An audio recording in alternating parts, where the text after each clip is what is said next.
Most people see the dice game in the Mahabharata as a very simple story. They see a greedy cousin, a foolish king, and a rigged set of dice. They believe the scene is only about gambling and cheating. Because of this, many people think the scene is not very important. They think it is just another dramatic moment in the epic. They think the real story begins later with the Great War. But this belief is completely wrong. If you look closely, this scene is not about gambling at all. It is the single most important moment in the entire Mahabharata. It is the moment when the moral foundation of the world broke. Before this moment, peace was still possible. After this moment, peace became impossible. Once justice failed in public, violence became inevitable. The dice game was not a small event between two families. It was a cosmic test, a test given to the entire society of that age. This test examined kings, elders, warriors, teachers, and the law itself. Everyone was watching. Everyone had responsibility. Everyone would be judged by their actions or their silence. And this test revealed one terrifying truth. When good people blindly follow rules instead of following justice, the world falls apart. In this video, we will uncover the simple but hidden meaning behind three things: Yudhishthira's flaw, the silence of the elders, and the powerful question asked by Draupadi. Welcome back to Beyond Brahman, where we break down the ancient wisdom that is often missed in myths.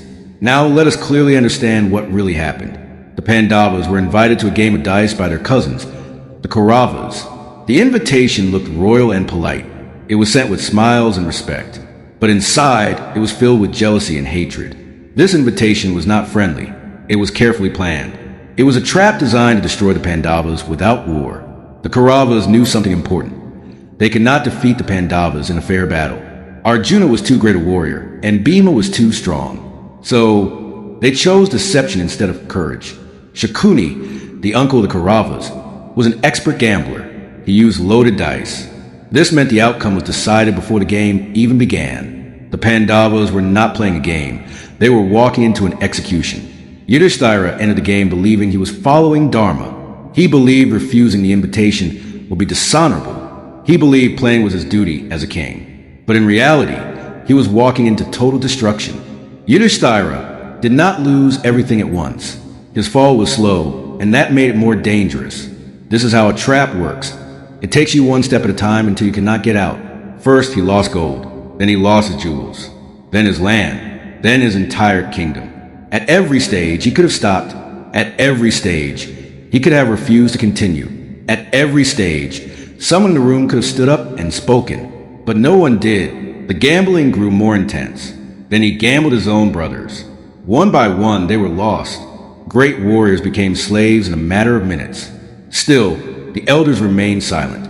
Finally, Yudhishthira gambled himself.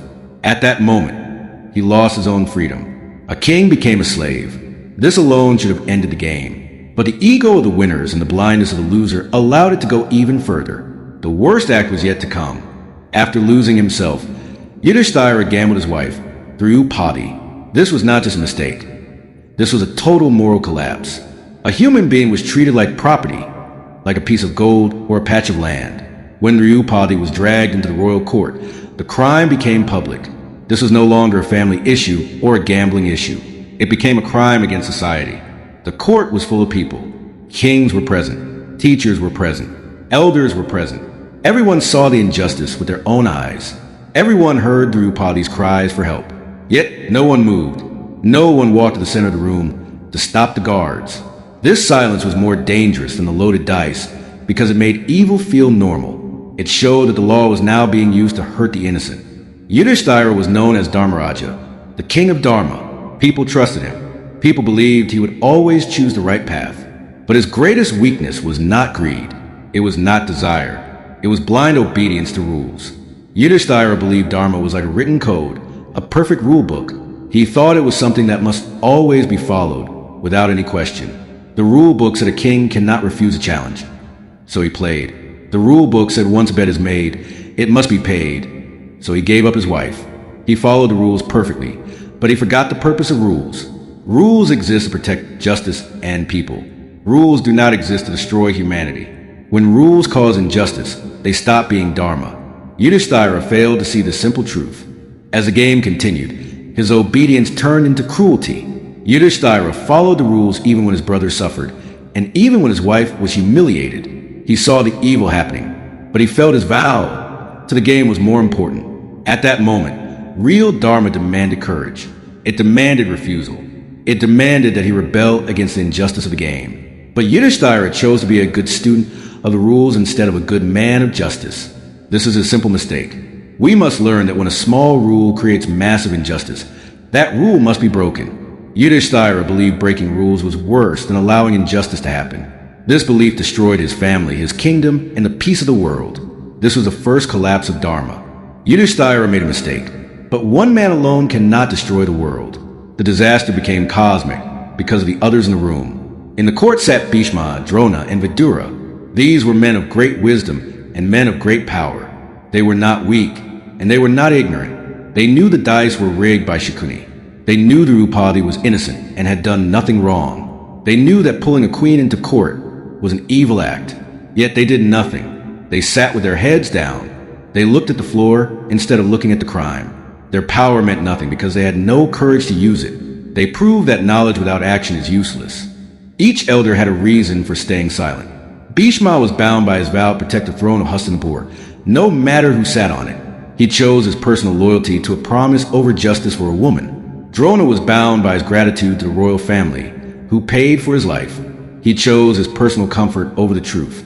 They followed what we call personal dharma, their own vows, their own benefits, and their own safety. But they ignored universal dharma, justice, truth, and human dignity. This is the danger of blind loyalty.